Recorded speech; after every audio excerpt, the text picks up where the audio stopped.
Welcome to Between Authors. I am your host, author Adrian Lopez. If you enjoyed this video, don't forget to leave a like below and definitely leave us a comment to let you know if you enjoyed this episode. Please subscribe and hit the notification so you don't miss all the amazing authors coming up.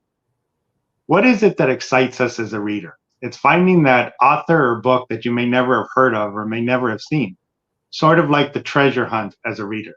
The goal for my podcast is to bring to you those authors or books that you may never have found that may have been the treasure you've been searching for all along.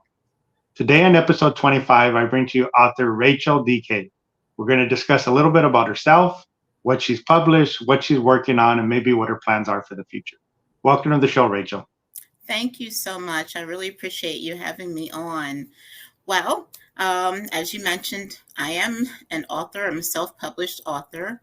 I have been writing poetry, but I've also worked on memoirs.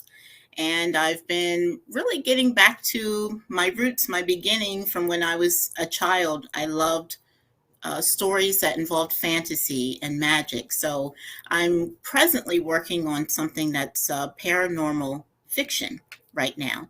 But I have been writing for about 30 years.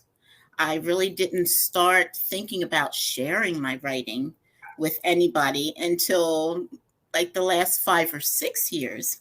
And I was motivated by, unfortunately, a breast cancer battle that I went through, and some other health problems that I think, like a lot of people, makes you think about the meaning of everything you're doing and what's going on with your life and how unpredictable it could be. And I thought, I have a lot that I want to share with everyone. I also have a lot I want to leave behind for my sons. I need to start getting all this out there and publishing it. And so here I am. And hopefully we'll keep on going with it. Yeah, it's interesting. There's been a lot of authors that have mentioned that. I'm essentially the same way, in which I'm 52 now and I've been writing since I was a kid, but I never shared it, right? I never put anything out there. I never showed anybody. I never, other than when I was in school and you had to write, certain things for literature or whatever, that was really the only time I ever shared anything.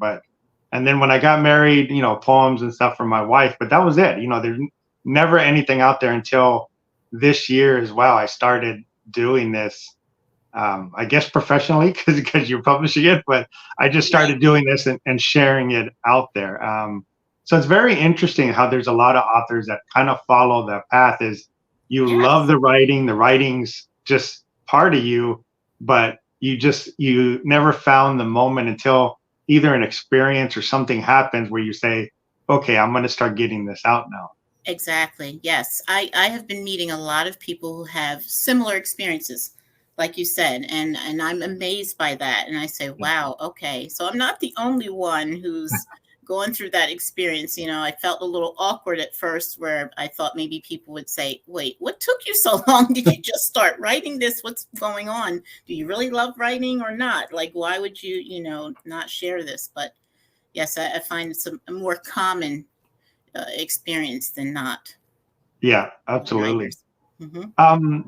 So you mentioned a little bit about being a breast cancer survivor and how that kind of, gave you the realization of maybe I should start sharing this. Maybe I should start putting some stuff out there, one for a legacy for your children, for something that they're able to read if something were to happen, right? Because, you never know what happens on that side. But if it's comfortable for you, why don't you go a little bit through the process of what you started writing? Was it right away your poems, or did you start writing, some people write letters to their children, or what was it that you started saying, let me do this? For me, it was the poetry. The poetry was something that I started sharing with my children. I also started talking to them about my own family members, an aunt, my mother, who I found out in later years used to write as well, but they would keep their writing to themselves a lot. So I started sharing with my sons and telling them that I did not want to keep all of this, like keeping this light hidden. I wanted to share this part of myself. And when I started sharing with them the poetry, They kept saying, "Mom, I can't believe it's like, this is good. I really like this." And I thought, okay, well, you're my kids. So it's that right answer. Good answer. You're supposed to say that. But I, I was also impressed with how they were looking to me for an example. And I thought, how can I keep telling them to do different things or reach for certain goals and dreams when I'm sitting here with something they think I'm sitting on something that's like a gift, and I'm not sharing it, with Yeah. anybody else. So that really moved me as well, and I started to share with them all of it, even if it was something that wasn't finished. I thought, oh, let me run this past the boys and tell them, hey, I was working on this today. What do you think about this? Or can I share it with you? And they were so excited. Every Yeah. time I had something to share with them, they were very excited. At the time, my one son was already a teen. So I also found that was a great way for us to connect, because many times you'll hear parents talk about, oh, the teens, they start pulling away because they have their own social life and their own things going on. So it made us closer. And that was really great. I think he felt like Mom's sharing some part of herself with me that she wouldn't normally share. And that did something for the relationship. So it just kept going from there. Yeah, I mean, that's an interesting thing, because I think a lot of that comes from the fact that, and I don't want to say all of them, but a lot of times parents want the children to share, but then they don't share, in Yes. general. And then that's why the children are like, well, why am I giving all this, deep emotions and thoughts I have? And you're always very, guarded in terms of what you Exactly. share.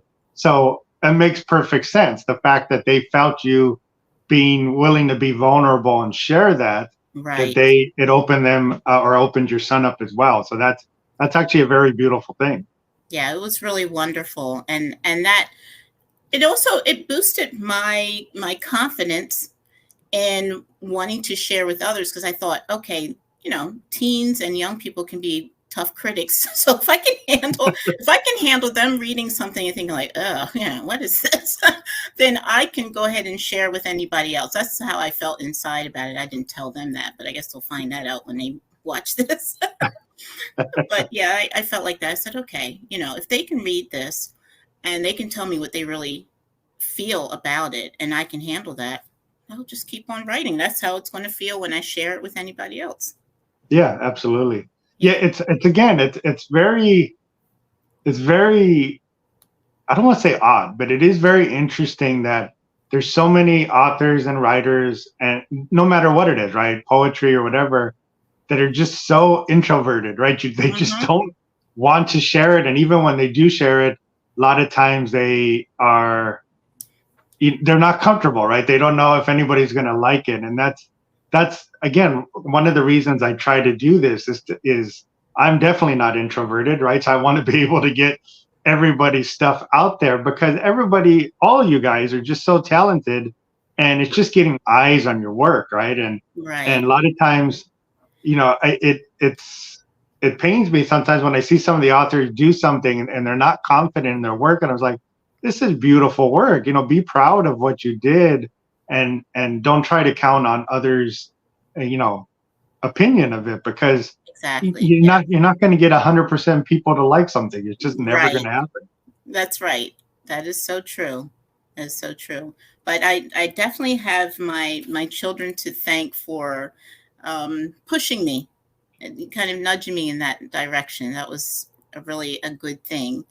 And I don't think that I would have started sharing so much had I not gone through such a health scare and starting to think about what I was really doing with myself and with Yeah. my life. Yeah, I mean, support in general is huge, right? And a Yes. lot of people don't realize that sometimes a simple, you're doing great, or I love what you did, or proud of Hmm. you, how far that goes, right? And Yes. and we hear a lot about this on this podcast, and from authors in general, how the support helps them push.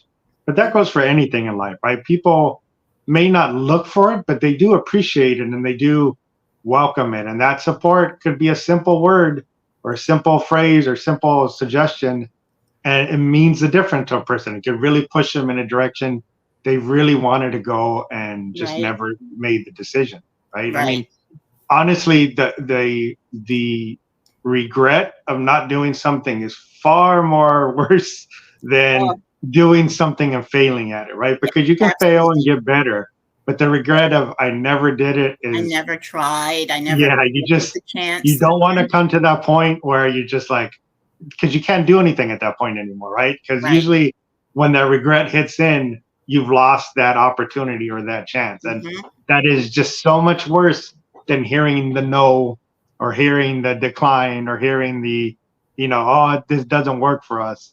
It's you need to fight through that and just, have the patience that you will find it. Right. Yeah. So, I know we talked a little bit before this, and to give the viewers a little bit more rounded information on you. You had mentioned that you were from the Jehovah Witness and you left that. Do you want Yes. to, again, you can share as little or as much as you want about that. Do you want to go in a little bit about that? Yes. Thank you. I was raised, born and raised in that. I came from a large family, very loving family. Really appreciate everything my parents did for us. But being raised as a Jehovah's Witness, for a lot of people, they're just familiar with them coming around and knocking on doors. Um, Many people don't know all of the different restrictions that you have to live with, and what that life is like. My writing was one of the things where I was not encouraged to write freely. I usually would write about something and then be told, well, Rachel, we don't believe in that, or you shouldn't put that in your story. And, what is this magic? That's not good. And I certainly couldn't put anything about a holiday or a birthday if a character had something like that going on. So when you're constantly, I suppose you could say, censored like that, uh, you start to shrink back and you don't even want to write as much. At least I found that's what happened to me during elementary school. I didn't want to write as much. I felt, well, I can't even be myself. And then by the time I was a teen, those feelings were even stronger for me. And just being a teenager, I was old enough to start doing my own research and trying to figure out, do I even believe a lot of the different beliefs that were being taught to me anyway, doctrinally. I didn't really have many issues with things they tried to teach you about family life, about values and morals. I thought, okay, they're, good, kind people for the most part, trying to live their lives and be kind to neighbors and take care of their families. But there were some specifics where I said, oh, I don't think that's the life for me, but I knew it was going to be very hard to leave it. So it took me a lot of years to finally build up a support network and make up my mind that I could walk away from it, because there's a lot of different systems built into it that will make it hard for you to walk away. Family members many times will cut off other family members and not talk to them. You could have childhood friends who stop speaking to you and associate with you. And then you have to start all over. You're rebuilding your life. Um, I was nervous about that, as anybody would be. I questioned myself many times about whether I really wanted to do that, but I knew I couldn't keep living something that just didn't work for me and made me feel like I couldn't be my true self.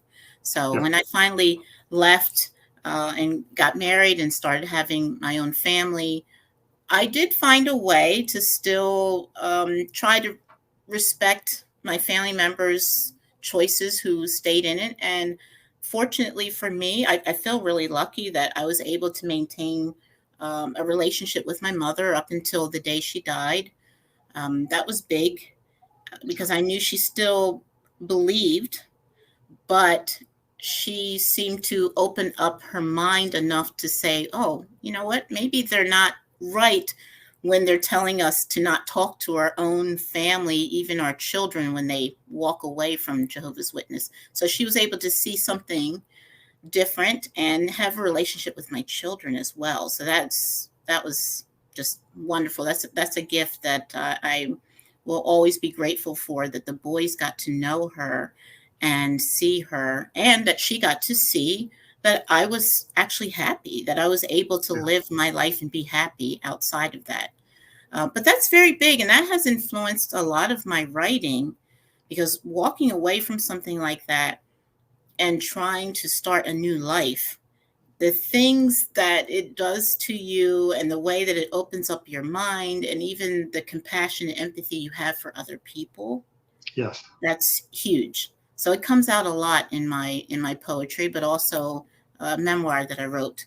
I go into some details about what life was like for me growing up that way, and then coming out of it and starting all over.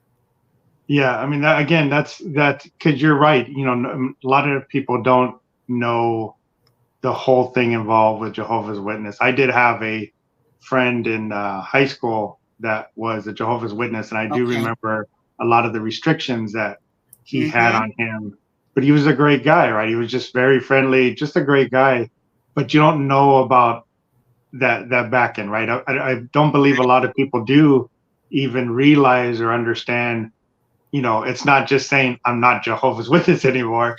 There's a Right. whole thing involved. Like you say, you may get cut off completely Yes, from everybody you know and loved, right? And that's that's right. a big hindrance for a lot of people to make that decision. Mm-hmm. But it really goes back to, again, honoring yourself, right? Honoring your soul and what you feel is right to you, because you felt it internally that you were being stifled or held back, and you felt that shrinking of yourself that wasn't healthy, for one, but wasn't Right. honoring you, right? And you Exactly. made that decision. Goes back again to the regret of is better taking the chance than the Mm-hmm. regret of it later, right? And Right. yeah, it's very difficult. I mean, you've gone through a couple things that are very difficult, and it really goes to mentioning how strong you are as an individual and person, right? Thank you. But no problem. But again, it goes really into I've discussed this on previous episodes, but a lot of people or writers, they always ask you, are you do you plan? Are you a pantser? Are you just Yeah. writing, right? And a lot of the writers, and again, the reason I bring this up is really for the younger writers that are just starting, is you can outline your story, right? You can Mm-hmm. do, this is my beginning, this is my middle, this is how I'm going to end it. And what always happens is your story takes a life of its own, right? And Right.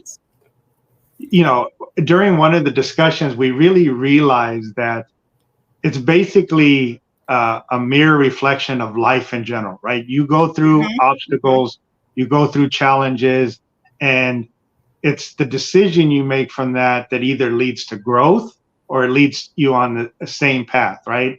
And Yeah. that's basically what happens in your story as you're writing. There's so many mentions of, our author had a character that was just supposed to come in, and the character never leaves, right? Because you start finding out that that character is integral to the story or to your main character, or your story just changes on its own. And it's really a reflection of life, because as even your main character in your story goes through decisions or goes through a challenge or goes through a life altering experience, it's going to change your pathway, right? And it's going Yes. to change it, hopefully for the better, but not always. Sometimes it could be for the worst. But Yes. it's always, I can't write in an outline format for that reason, is I want the thing to just grow on its own, right? And Right. I just always want the younger writers to understand, don't hold yourself to that outline. Don't force yourself to say, this is Mm-hmm. how it has to go. Because, again, I'm not 100% sure, but I truly feel that may be sometimes a lot what leads to writer's block, because you're trying to force something Or rather something. than letting it flow naturally, right? Just letting it flow through you. Um, Absolutely. and it's just so very interesting when we thought about that, and how much it really is reflected of normal life, right? Like, you've gone through two major life experiences, right? And Mm-hmm. the decisions you made have gone on the better route, but it has changed your path. Your path is completely different than what your path originally would have been for Right. both, right? The leaving the Jehovah's Witness changed your life path completely, right? It moved you on a different direction. Because of the breast cancer, you made the decision to start sharing, change your life path again, right? So it's not Yes. holding yourself to those restrictions in life or in your writing. I think Right. is just such an important thing to put out there. Absolutely.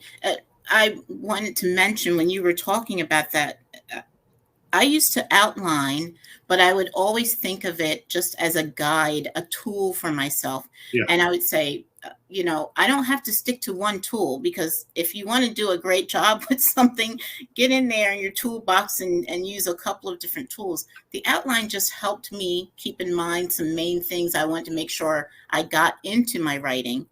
But staying glued to it, staying stuck to it, that can really block the flow for yeah. you. So I do agree with that. I think it's useful, but you don't have to stay stuck on that. Yeah, I mean, everybody's different. Some people need Yeah. that structure, but I guess I think the emphasis on it is don't make it restrict you, right? Don't Right. say it has to be this chapter has to be Yes. this many words, has to start here, end here, and I need to come out of this chapter with this happening. It holds you back. It holds It that does. story back, right? And it's Yeah. as I write, I have my werewolf book coming out on Halloween, and this will air far later than Halloween. But Yeah. it was interesting. Is I completely, like I said, I can't do an outline, right? So and Hmm. I started with a scene in my head, basically an image, and then that made a scene, and then I thought of two other scenes that were completely separate in the book. They're not even near each other. And then basically I had to write in between these scenes to build the story, right? So Hmm. my only, I would say, structure or outline was I figured out roughly where I would want those scenes in my book. And I did it by like a chapter number. And again, Hmm. I didn't hold to that, right? Because as I wrote, I added or removed some. But then what I did is I gave a title to each chapter in between. And the title for me was basically a keyword to remember what I kind of wanted to achieve in between, right? So when I saw the keyword chapter 5 is this, I said, okay, I know roughly what I want to do. And as I wrote my way through, sometimes those change, sometimes I added, I said, okay, I can't get there yet. I need to do something before then, or Right.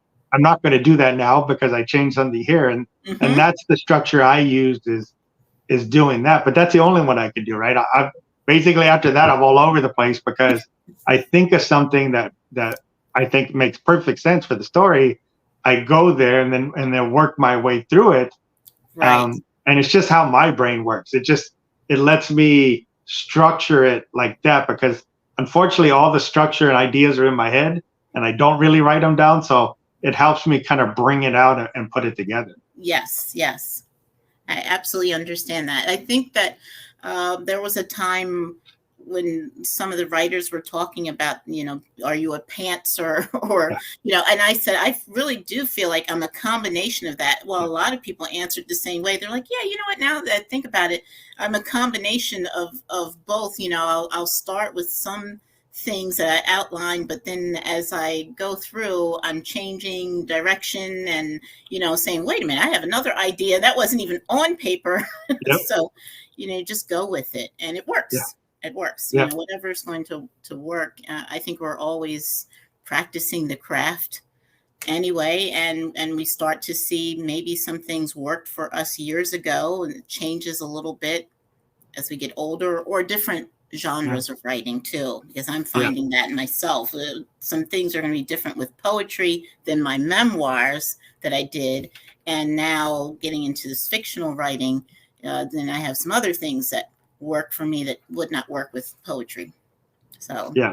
Absolutely. mhm. So I know you mentioned earlier that you do like fantasy and some of those genres. Yes. Why don't you give the viewers a little idea of your influences? What influences you creatively? I have I feel some of my biggest influences were as a child. I started getting interested at school in some of the writers by middle school, like Neil Gaiman. I loved the stories that I started reading that he wrote, but I also liked, I always loved Gothic fiction. um, we would read Poe and the Bronte sisters and Oscar Wilde, and I loved it, and I felt like I could really connect with a lot of what they were writing about. I always thought of myself having like this romantic side, but I also like things from the supernatural, and even something that would scare me a little bit. Yeah. So there was that combination in those Gothic writers where I could find those types of elements. So I really felt inspired by them. And then I just going to the library a lot. From the time that I was a kid, I went to the school library, and then I'd go to the public library. Then I started working at the library. I found that I could just dive in and explore all these different kinds of books and writing. And it was amazing to me because I said, wow, there really is a whole world of writing out here. There's something for everybody. Yeah. There really is. And that's, I think, been the biggest help to me is to constantly read.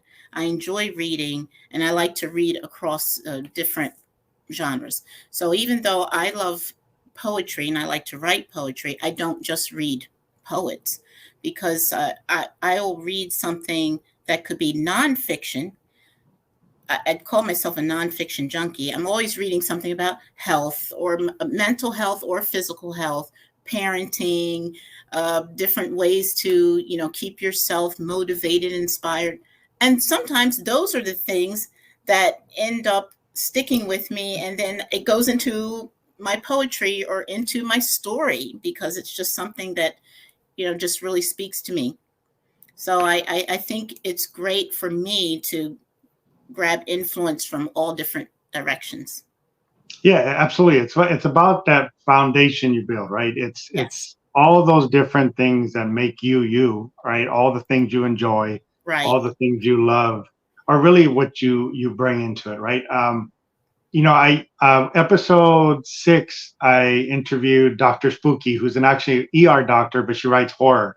Yes. And one of the questions I asked her was, because I've read some of her stuff, and she always has medical stuff in there, which I find fascinating and absolutely love, because unfortunately, since I'm older, I have had a lot of health things in the past, and I know these terms. So I'm sitting there laughing because I recognize these. And I asked her that question: Do you feel you're always going to have an aspect of that in there, right? And she had a very good response. Was, yeah, you tend to write what you know and like, and like you said, as you start reading those other things, you bring that into your writing, right? And she, I believe she quoted Stephen King or paraphrased it, was that he mentioned if you're a plumber, and you write about plumbing, nobody's going to be very interested. But if you're a plumber in a space station with stuff going on, and you're still writing about what you understand, but you have this whole thing around it,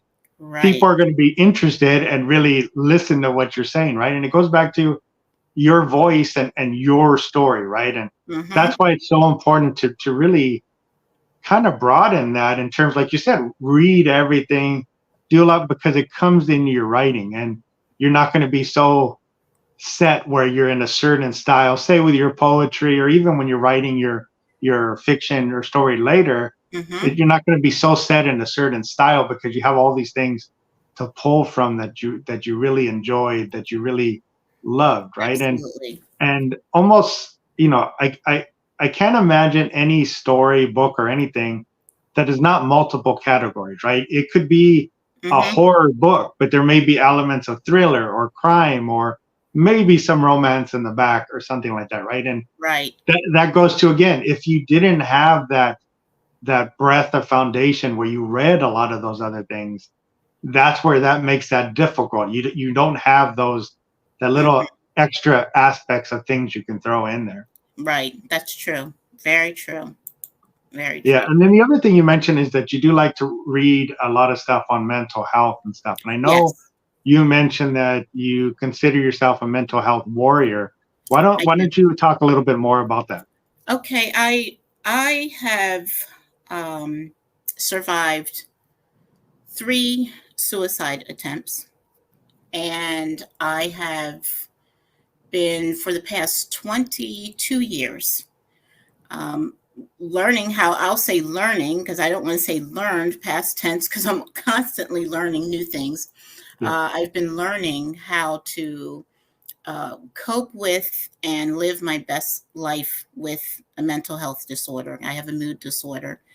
And in learning how to take care of myself, how to keep educating myself, how to make sure that I not only give myself time and patience that I typically would give somebody else. Yeah. It's funny that, it's very easy to give somebody else some advice and say, like, oh, don't worry about this, or oh, you should be taking care of yourself. I've been learning to do that much more for myself, but be more open in my writing about what I've been experiencing. I have met so many people who have shared their stories with me after they read something that I wrote. And they said, I had no idea, but I was glad. I mean, I'm not happy that you struggle with this, but I was glad to see, like, oh, she must understand this because I'm seeing a theme in her poetry. Or I read some of your memoir, and oh my goodness, I had no idea that you actually know how bad depression can get and that you were, a suicide attempt survivor. This has brought me so much closer to people. This has allowed me to realize there's a lot of benefit in that vulnerability and allowing myself to go ahead and share my story and then gain something from somebody else's story because Yep. that's also help for me. That's like group therapy, Yeah. honestly. Once I Absolutely. start having these conversations, even on social media, a lot of us as writers, we talk about when we need to take some mental health breaks or we're finding some things are too stressful for us. And we encourage each other to do that and say, hey, yeah, take a step back. Please take care of yourself or let me know what's going on. That has been so helpful. In the past, and a lot of it had to do with my background as a Jehovah's Witness, I would have kept that all to myself. I would have kept that locked up. I would have felt a sense of shame. And I also would have thought that it is too private. We're not going to talk about that because, it's pretty much what the church is going to teach you anyway. Don't talk about that and don't seek out any type of real help for it either, besides maybe going to them and them sharing a few scriptures or trying to counsel you. For a long time, they did not even want people to go and seek out like therapists or psychiatrists. I hear that a lot of it has changed, but still, the damage that had been done, from many people over the years not seeking out the mental health that they needed, mental health help, is very sad when I think about that. So that means a lot to me. And it is an ongoing journey. It's Yeah. definitely an ongoing journey. And I like to be as open as possible. And I think it's really important for us as writers, too, because a lot of writers, when you look statistically, have different disorders that they are dealing with, anxiety, depression, different things. So I think it's good for us to be open in the conversation and to keep that going. And I'm also hopeful when I see that there are a lot more conversations happening, even with celebrities, with people who are letting others know, like, we do need to talk about this. This is my experience. This is what happened. I'm still living a really great life. I'm still moving forward with my goals and dreams. There's no need to be ashamed of this. This is what we can do. That fills me with a lot of hope because I say that is what we need. We need to be talking about this and not keeping it, inside. It's Yeah. definitely something that's very important. And for our youth too. Because a Yeah. lot of young Absolutely. people are struggling. Yeah. I mean, the probably the most important word in general is empathy, right? There's Yes. not enough people understand that, not enough people practice that, not enough people believe in that. But Right. It's the empathy of knowing that, others are going or could be going through something, right? And not Hmm. judging so quickly. You always hear, unfortunately, when somebody does commit suicide or something, it's always like, they're always so happy. They're always so, of course, yeah, there's always a face that you put out there Right. and you struggle in the back. And it goes back to, as we kind of discussed at the beginning of our chat, was that support, right? And just Hmm. sometimes that simple word, that simple gesture, the simple hello sometimes to somebody is such a big difference in their life because, Yes. like you said, in Jehovah's, a lot of you just held, you're taught to hold it in, and what is it doing? It's making it worse, right? It's Exactly. just contributing to that downward spiral that you're Hmm. trying to avoid, but it's just making it worse Right. because you're not laying it out, right? And the other word I think is important that not a lot of people understand or practice either is being vulnerable, right? Too Hmm. many people attribute being vulnerable to being weak or to being, Right. something, and it really isn't, because when you're able to be vulnerable and discuss these things, right, that are definitely difficult. They're not easy to discuss, to Hmm. bring out, but there's such a healing factor, excuse me, or a weight that's lifted off of your chest when you Yes. do speak about it, right? And that goes into your writing. When you write about it, when you put something on paper and you get it out, that helps. That you're healing it. When you put it on Hmm. paper, get it out, and have somebody read it, it's much harder. But again, it's much more healing. You're gonna feel Yes. a greater thing because you really got it out there, right? And it's again that not wanting to be vulnerable, not wanting to feel empathy is something, unfortunately, that this world is really struggling with. Hmm. And Hmm. there's so many people that would benefit just by that, by realizing somebody could be going through something. Don't judge them so quickly, and Right. understanding everybody, I don't care who it is, everybody has struggles, right? And Hmm. Hmm. some have just tremendous, enormous struggles. Some may have smaller struggles, but those struggles are molding them in a way, right? And it could Right. be for the better. I mean, everybody always you always hear, it's just going to make you tougher. Yeah, maybe sometimes, but sometimes it's really hurting you more in Hmm. the long run, depending on what it is. And it's really those two things I think that people need to not only learn but understand, is empathy and being vulnerable, because that's really what's going to lead to the healing process, right? If you're Absolutely. trying to heal something, like you said, you understand the others going through it and you feel that, the empathy of that, that's helping your healing, right? That's helping your Hmm. growth in the process.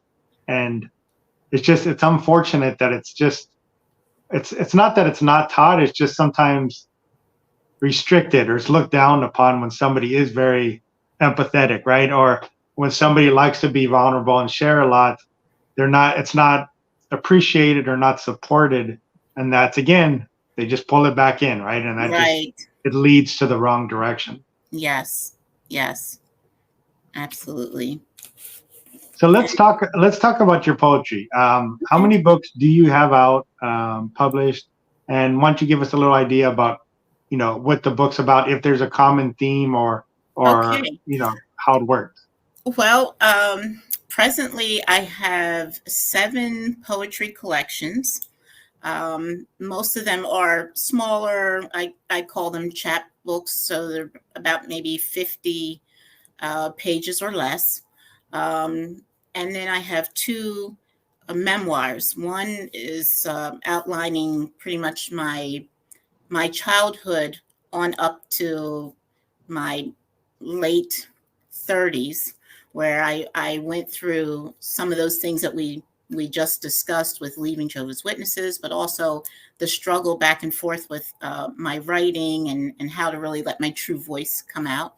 Another of the memoirs is about my ancestry, some research that I did, and finding out things about my family.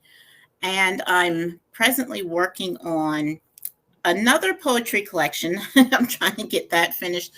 And then I have my paranormal fiction that I'm working on, I'm hoping that will be a series. So I've been taking a lot of time to work on that. I'm on book 1 and hope that I can get that finished sometime early 2024. But that's what I have so far. Is the 7 poetry collections and then the 2 memoirs that are out. My poetry, I I'm a self-proclaimed hopeless romantic.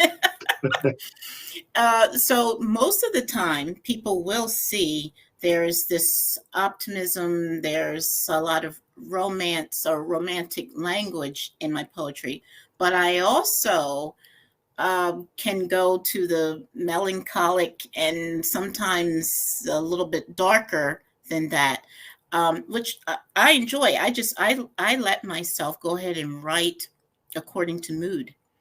Yeah. Right now, I find myself writing a lot of darker things because it's also close to Halloween.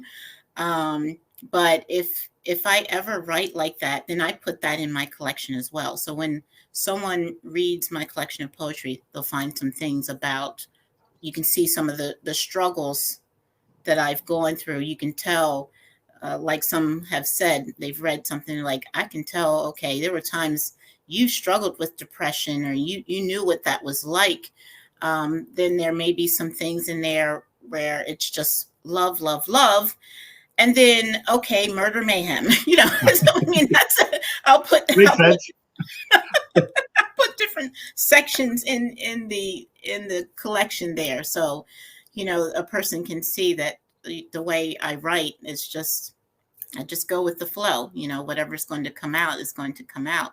And I think this also speaks to my love of the Gothic writers, because I used to tell friends and family members of mine that I would love how I would read something and there's ghosts and the creepy house and then, oh, this love story right in the middle of it. And it's like, oh, but then at the end, we find out he was in love with a ghost the whole time. It's like something like that. I loved that. And so I think I tend to write like that, where you're like, okay, well, there's this and there's that. And, oh, okay, I didn't expect that. So that's what you will find. If I have something, which I do have a couple of my collections, if I have a collection where I just want to stick with one theme, or I want to gather all of my poetry that kind of follow that theme, then I will put it in a collection. I have something that I released one year close to Valentine's Day, and so it was all the romantic stuff. I said, okay, no murder, mayhem goes in there, or anything about depression and how to, to fight through that. But usually I just like to go ahead and have a variety of themes in that poetry and put a collection together and then go ahead and publish that. So that's how it makes complete sense. Have you ever, I think it's in the 40s, but have you ever seen the movie The Ghost and Mrs. Muir? Yes. Okay. Yes. So that would fit right into your storyline that you're talking about. Yep. But it is interesting because I'm a huge horror fan since I was a kid. Mm-hmm. And again, I'm the right age where I appreciate all the original Universal horror movies, the classics. I appreciate the 70s versions from Hammer Studios when they did their own version. Mm-hmm. And I appreciate all the newer stuff, right? So I do, like I said, I have my werewolf book coming out. And I have found myself, when I was writing the werewolf book, writing some more horror poetry as well that I posted on Twitter. But, my poetry, the ones I write, is basically love. And it's like finding love or being in love and then the loss of love. Mm-hmm. And it is very interesting because when I posted some of the ones, the loss of love, I got a lot of comments on Twitter where like, we're so proud of you. We're happy for you. Don't worry. And I was like, I'm happily married. I love my wife. It's amazing. But Right. it's the understanding of what that love means to you and what it would mean if you lost it, that I write in that sense, right? Yes. The loss and stuff is not me feeling that, but what the feelings would be if that was gone, kind of thing, right? And Absolutely. it just always cracked me up because I got so many comments. They're like, "Don't worry, we're here for you." And I'm like, "I'm I fine." It's just, it's I just a poem that I wrote. that is funny, and I think that that helps to speak to how real we can make things appear. You know, our writing voice, which it should be very Yeah, real, so people can connect with it. They actually think you're going through that very thing presently that you're writing about. And like, no, I was just just saying, what if that happened, or yeah, maybe at one time when this I felt this. Yes, I've had that happen as well with some poetry, and then some comments from people like, "Oh, hang in there, it's okay," and sorry. I'm like, no, I didn't just go through a breakup or something. yeah, Yeah, I yeah, understand what you absolutely. mean. In your poetry, why don't you give me let's do a couple of things. Give me a favorite poem, Okay, and then give me maybe a poem that was the hardest for you to write, or just the subject. okay. In my very first collection, the name of the book was Blissful Escape Artist. Not was, is. It's still there. It still exists. And that in that book, one of my favorite poems was The Escape Artist. That one really spoke to, I think, anyone who had to start over, anyone who had to leave behind something that didn't blend with their life or sense of who they were. The Escape Artist. So that was one of my favorites. And another one that I always think on and reflect upon is Shipwrecked, because that poem was written over 27 years ago. I changed just a few words, but I wanted to include it in that first collection because that was a way of honoring myself and my early writing.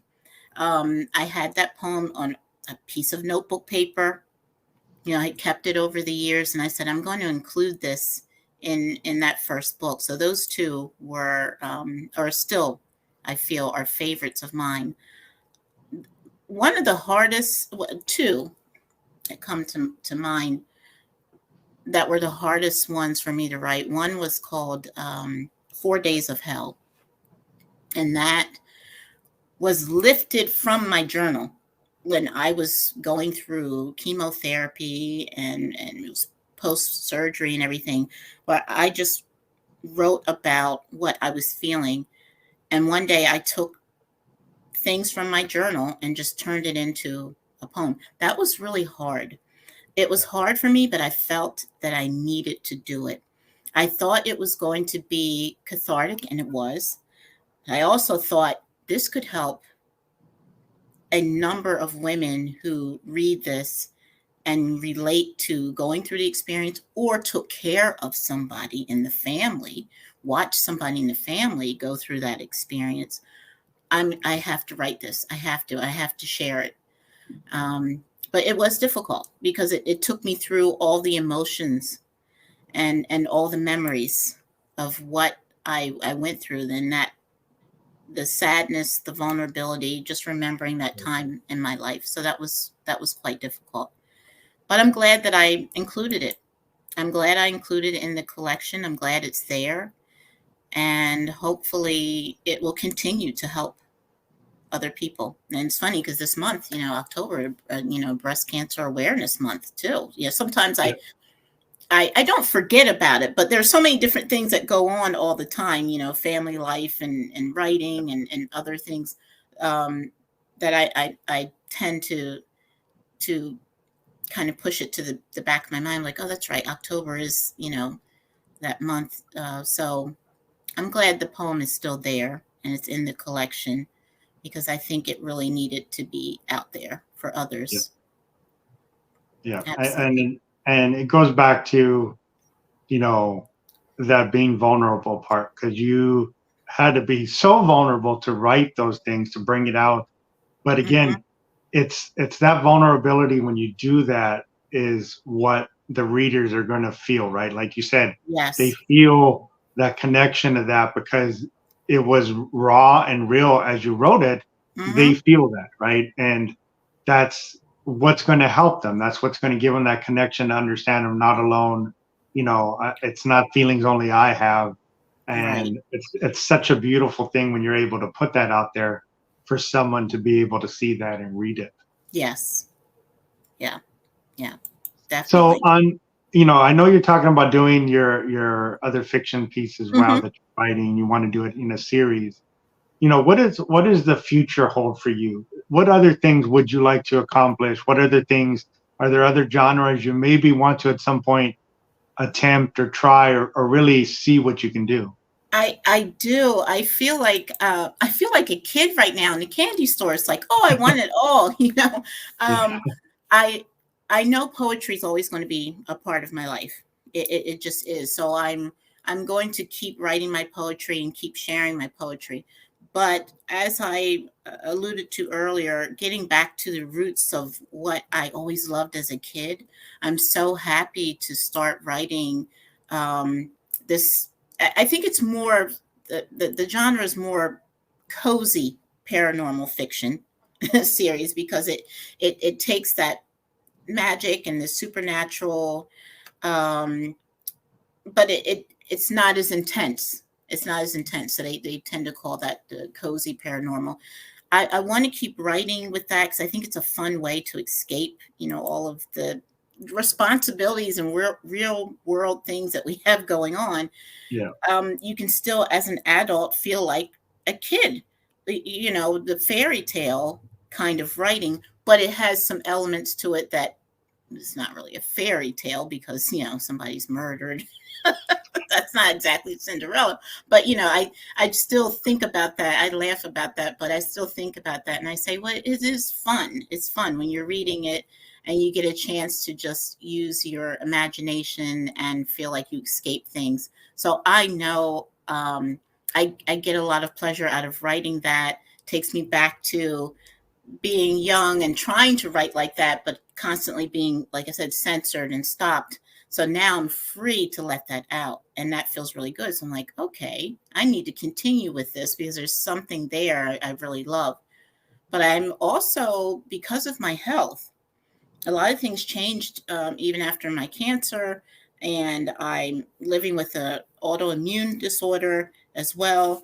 I find that in my journaling things and my travels with my family, I'm a lot of times writing about some things. I say, you know what, I think I want to start trying to maybe write for others who have illnesses, chronic pain, and write about when you travel. Here's some tips and things that I have found really help me, or here are places that seem very accessible, that are easier for us to get around. If there are times when I do end up walking with a cane and I have a cane. Then there are times when I'm doing really well because medications they give me are working, or I'm not going through a flare of those symptoms.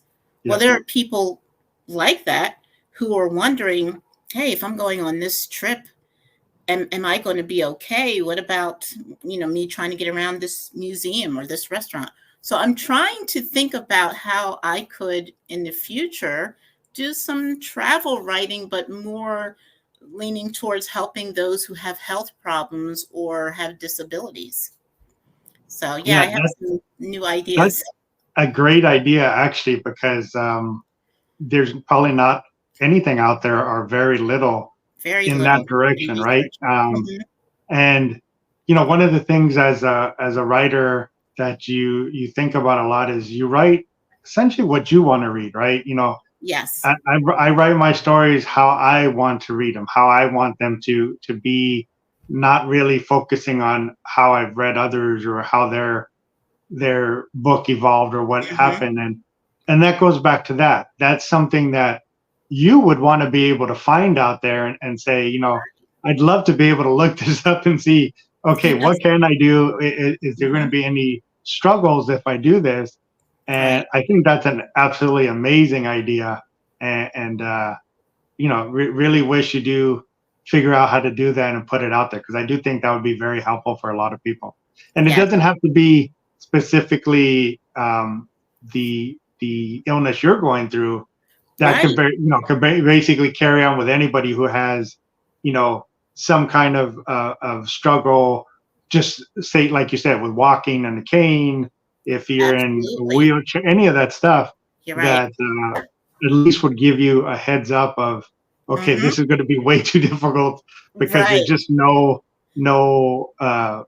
form of help for anybody that has any struggle on that side, and that Yes. would really help a lot of people or save a lot of people's Yes. probably disappointment when they do get there. Right. I found that when I would look up, certain places before the family and I would go, I was trying to read reviews and see if someone mentioned, about how many steps there were, or what if a certain entrance, was easier, or how far the parking was to something. And those are some things that I said, I know I'm not the only one who's thinking this. So there's something there. I need to, put this information out there. So I'm going to find a way. And that is a goal of mine, to start writing about that. Yeah, that's an excellent idea. I really do like that. Hopefully you can get that going. Thank you. I will keep you updated. This sounds great. I want to remind the viewers that I will leave all the link to Rachel's stuff below, all of her available books. Um, this episode is going to air sometime in January, even though we're filming it right now in October. And anything that's available at that point. So if you have something new that came out by that point, I will make sure to put the link so they can find everything down Sounds below as great. well. I want to remind the viewers again, please like the video and definitely leave a comment for either Rachel or myself. If you have any questions, if you liked anything about the episode, definitely let us know. And please subscribe and hit the notification so you don't miss all these amazing, talented authors that are going to be coming up on the podcast. I want to thank the viewers for watching, but most of all, I want to thank you, Rachel, for coming on. Absolutely loved our chat together today. I Just enjoyed it. had Thank a great you. time. Hmm. And then looking forward to everything you have coming out in the future. The travel books as well, and your fiction story when that does come out. Thank you Thank you. again for coming on, and thank you viewers for watching today. Goodbye. Okay, bye.